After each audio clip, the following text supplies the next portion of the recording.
it's Marley from the Energy Boutique with your energy forecast for Sunday, August 15th. So the moon is in Scorpio and will be moving into Sagittarian energy. But of course, we have to have our first quarter moon in Scorpio before that happens. Now, as we've been discussing, we are in the manifestation stage of taking action. We had the new moon last week where we had to kind of sit in the darkness. Then we moved into a stage where we had to start making plans and running through it in our mental planes and agreeing in our heart space. Now we're being encouraged to take action. But the first quarter moon never feels good. It triggers us. It puts us in a position where we realize what is working, what is not, where it is that we have to make a move to see what happens in order for us to actually solidify the plans, the vision, the dream that we're moving closer to. The fact that the last couple of days have been super intense, super transformative because of that moon in Scorpio, we have to assume that this particular energy is going to build us up to a point where we do act out, where we do make a change, where we do try something new in order to see how the inner transformation that we've been going through in our heart space, in our psyche, in our soul is actually going to translate in the new realities in which we're creating. So we do have a lot of aspects taking place today. There's 14 aspects in total. 10 of them involve the moon. We have to just recognize the fact that the moon will be void of course from 12:06 a.m. and enter into Sagittarian energy 12:13 a.m. Monday morning. That is wild. That is a long day for the moon to be void of course. That is a very long day for uncertain emotions, unstable thoughts. We have to be very careful how it is that we navigate the day because, again, we are at a tension point, our first set of challenges and obstacles since the new moon in Leo. So right out of the gate, we have the sun in Leo making an aspect with Neptune, creating a little bit of a tension, a little bit of a learning opportunity because, of course, the sun in Leo wants us to boss up, wants us to be brave, wants us to be courageous, wants us to take a risk, make a move. And that Neptune energy would rather just escape it all. We don't want to take part in reality right now. We would rather just stay in our safe imaginary minds where we can dream of the vision, where we can dream of the fantasy, but not actually have to take part in our realities to make it come true. There's a little bit of an inner conflict here, really triggering us to see that we can sit around and live in our minds and live in our imaginary lands for the rest of our lives if we want, but that's not going to manifest us the kind of reality in which we've been praying for. We're definitely not going to experience that in our 3D physical realms if we're not willing to boss up, take action, and make a move. The moon is going to be bumping into Mercury, who is in his place of power in Virgo. This is really going to help us with an aha moment. We are sorting through some things. We are diving deep into the darkness. We are looking at our pain, looking at our trauma, and practically and logically seeing how our behavior has changed in order to protect ourselves from repeating past patterns and past situations. Now, this aha moment, this moment of genius where suddenly something clicks, offers us a beautiful opportunity to change the game, to flip the script, to change the narrative. This is also going to push us into a situation where if we have to communicate our thoughts and our feelings to another party, this is going to be the exact time to do it. We have that intuitive, semi-sensitive, straight to the point type of energy coming from the moon in Scorpio. And we have that matter-of-fact, detached, practical, and logical analyzation coming from Mercury being in Virgo. So it would be a beautiful opportunity to communicate these new thoughts, these new feelings, these new revelations that we're having to those that need to hear it, because we do have a blending of those energies acting from a practical and logical standpoint, but of course still being empathetic, sensitive enough to truly connect on a deep, intimate level where emotions are concerned. The moon goes ahead and bumps into Chiron, and this is a beautiful opportunity for us to heal those emotional wounds that we just had a realization that we connected the dots to past pain and trauma, to our conditioning, to our ego, to really traumatic events here in this lifetime. We've connected those dots. We've made sense of that. Now that we know, we can do something with it, especially if we were put in a position where we did communicate our thoughts and feelings to another party. You best believe that that particular conversation provided so much healing power that we are able to leave the past in the past, detach from old ways of communicating, old ways of thinking and acting from ego, and stepping into our higher selves to see what happens when we actually connect on a deeper level, when we actually stand in our power, when we actually speak our truth. Mercury then bumps into Chiron, which is a beautiful thing because Mercury, who is in Virgo, very analytical, very much connecting the dots, very much pro solutions to some of the long-term standing problems that we had, bumps into the wounded healer after we just had this emotional healing moment. Now we get to heal the mind. We get to blend our intuition with our practicality. We get to blend our higher self to our egoic self. We get to integrate, which is a huge topic and theme for this past week and moving into this week as well, integrate new revelations. Understanding that once we connect the dots, once we see a certain perspective, we can't unsee it, we can't unknow it. So now we're being presented with, what are you going to do about it? Mercury bumping into Chiron is a huge understanding of our inner workings, of our heart space, of our mind, of our soul, the soul contracts that are being played out, the opportunities to heal. It is a huge aha moment that provides us with a brand new path on how it is that we're going to move forward. The moon then goes ahead and bumps into Mars, which Mars co-rules over the Scorpio moon, but Mars again is in Virgo, really frustrated, kind of tame, very aggressive inside, but appearing passive aggressive outside. And of course, Mars wants to act on these new feelings. Now, are we going to let Mars do that? Well, if Mars can really boss up and align with the passion and the courage and the boldness that we need in order to make a logical and practical, strategic and calculated move forward, then yes, we are going to let Mars energy take over and push us to be brave, taking a risk, putting ourselves out there, and of course, aligning to the new path of the dreams and visions that we have just been illuminated to. This is a beautiful energy because, of course, we are in the stage of initiating, taking action, and making change. And I feel like because of the aha moments that we just had between our heart and our head, we are in alignment. We are in agreement. We do feel that making a move, taking an action, whether it be to reach out to someone or join into an activity or clean up your environment, clean up the space in which you're currently unfolding in, that is going to be a positive move for us to make. The moon trines Neptune, and this is a beautiful energy because, of course, the moon in Scorpio, highly intuitive, an alchemist, can tap into the magical spiritual side and bring that knowledge and wisdom into this earthly realm.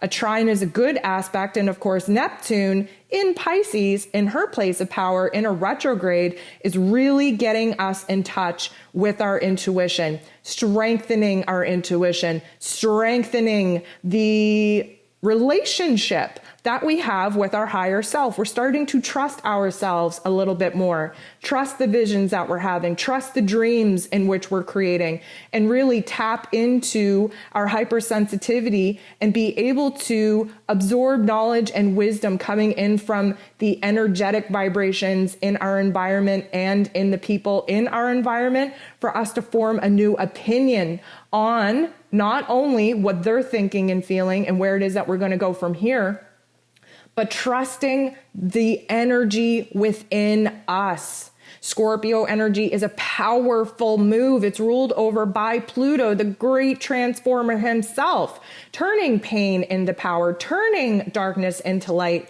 and really aligning with the higher frequencies of our higher selves and of the cosmos is going to download us with information and provide us with a true moment of alignment where we 100% know that we're on the right path, doing the right thing.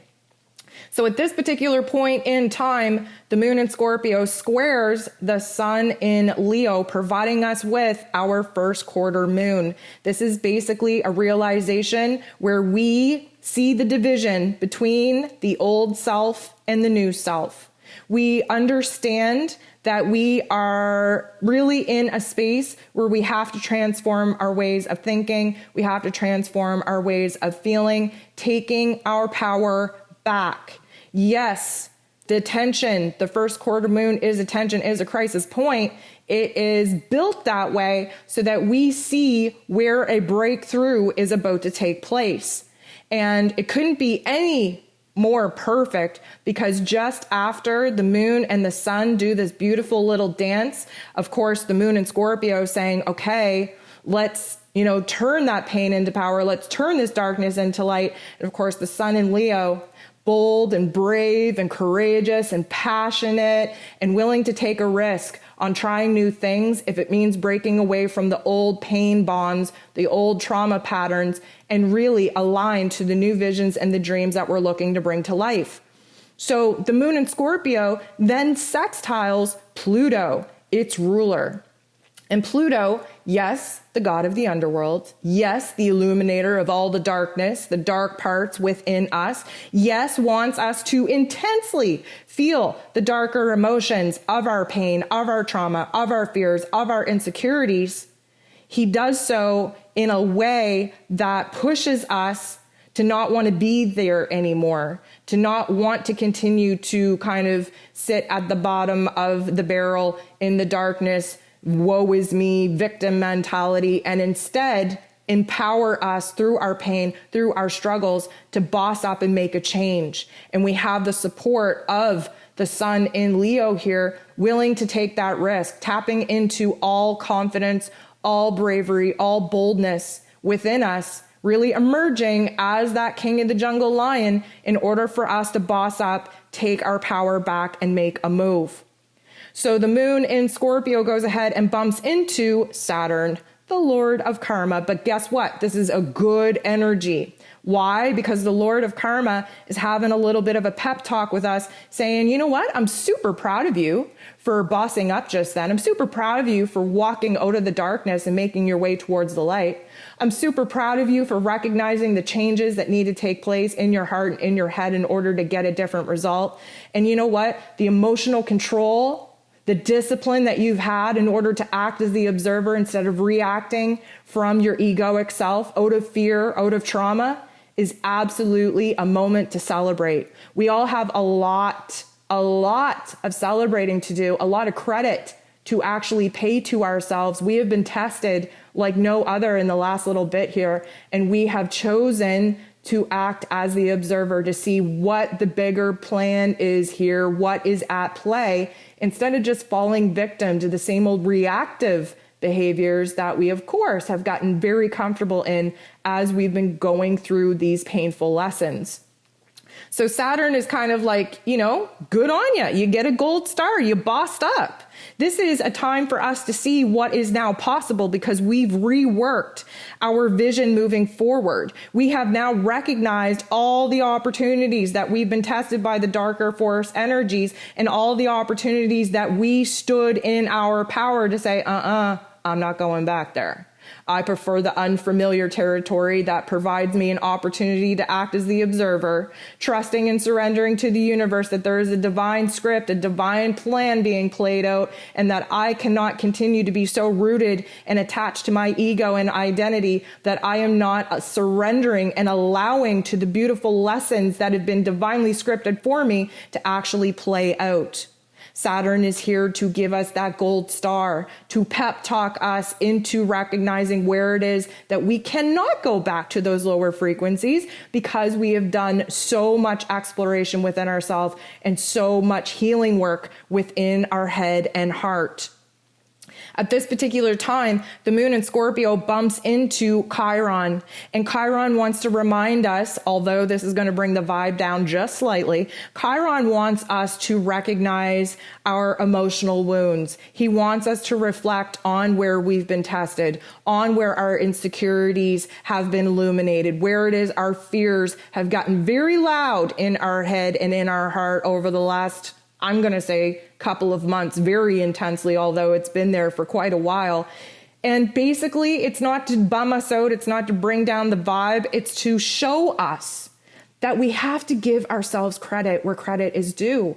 We have been tested. We have been badgered. We have been poked. We have been prodded by these dark forces in order for us to lose our shit the way that we would have done this time last year, this time 2 years ago, this time 5, 10 years ago. We would have lost our freaking marbles. We would have lashed out. We would have inflicted pain on those inflicting pain on us just to get even, just to get revenge. And now this particular energy is providing us with a reflective point to see all the times that we have chosen to break the cycle. People ask, well, how do you break cycles? You react differently. That is what acting as the observer is saying, oh, okay, in the past I would have acted this way. I would have gone for revenge. I would have wanted to hurt that person just as they hurt me. But now we see that we cannot continue that trauma bond. Now we see that that vibration is keeping us in a stagnant, repetitive pattern of pain and trauma, and we want better for ourselves. And that's why now we have the awareness, we have the wisdom to press the pause button in those moments and to choose to react differently, which means we are acting as the observer, seeing what it is that we've done in the past and where it is that we need to try something new. And this particular energy is going to amplify for us all of the beautiful choice points that we have been presented with and all of the beautiful opportunities that we have taken to stand up, to be better, to know better, and to actually act better. So the moon goes ahead and squares Jupiter. Now this isn't the greatest energy either, because as you know, Jupiter wants to magnify whatever's going on inside of us. Now, here's a very pivotal point where I will say that we have the opportunity to really get swallowed up in that reflective energy that Chiron just wanted us to experience. We have the opportunity to lose ourselves in the reflective moments, recognizing, oh, that was painful. Oh, I didn't do so well there. Oh, I totally failed at that chapter. We don't want to sit in it. We do want to acknowledge it because, of course, we have to acknowledge something in order for us to be presented with a different choice point if that situation should arise again. But Jupiter is putting a magnifying glass on whatever it is that we are currently thinking and feeling at that time. And right now we're kind of focused on the past. We're kind of focused on the pain and the trauma and every single time that we did not act as our higher self and that we did act as our egoic self, creating more pain, adding fuel to that fire. And so we do kind of get a little bit consumed with the overwhelming energy of the darkness, of the pain, of the trauma, of the struggles, of where it is that we have been tested, kind of sitting in that energy. Luckily for us, though, we have Venus, who is making her second last aspect while in Virgo with Uranus. Now, fun fact here, Uranus is about to go retrograde this week. So all of the aspects that Uranus is about to make before he goes retrograde, this is a shift in perspective. This is a last kind of aha moment that we get to work with this energies in our external realm. So Venus, who is in Virgo, who, as you know, has been struggling to keep the positive narrative, because again, that Virgo energy is highly critical, highly judgmental, very much negative Nancy, who wants you to think about how to be perfect.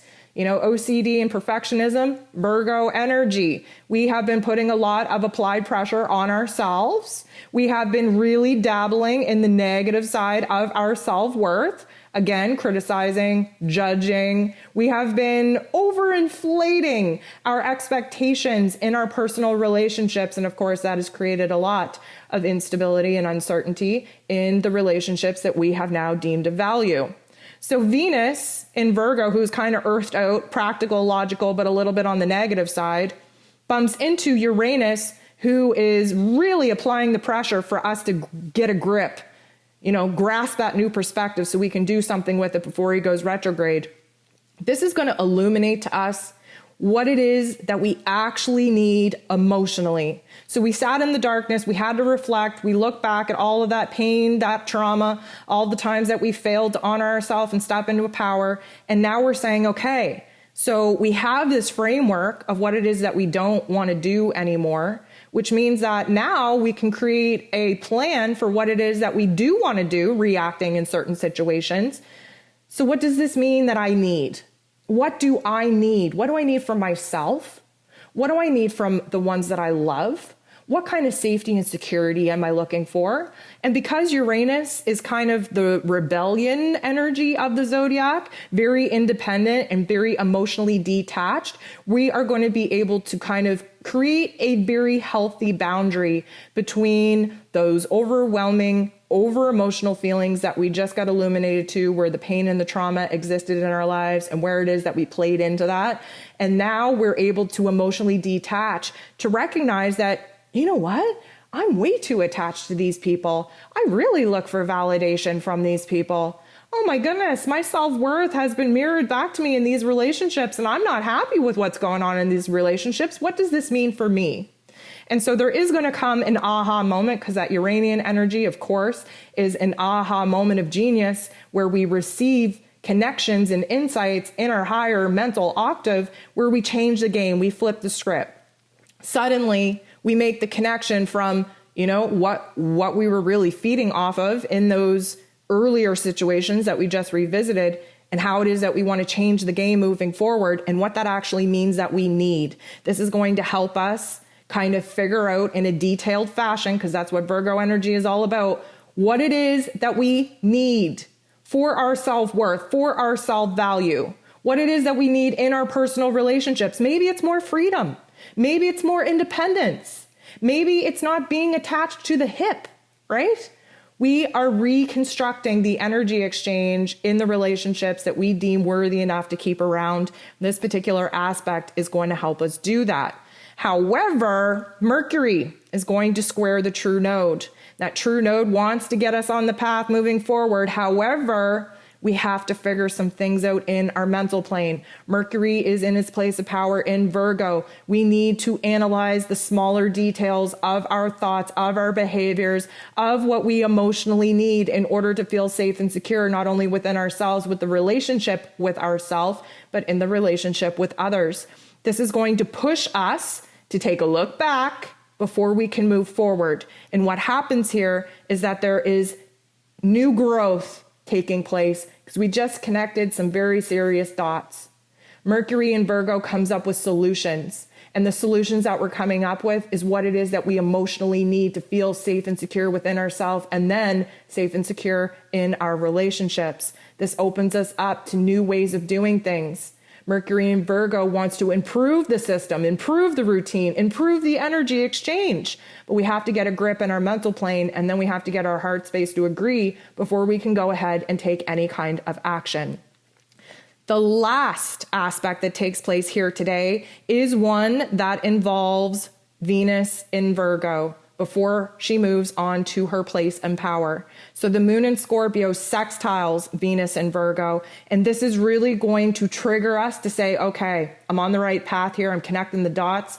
I'm trying to isolate and zoom in on the details of what it is that I need emotionally, what it is that I need in order to feel safe, secure, and balanced.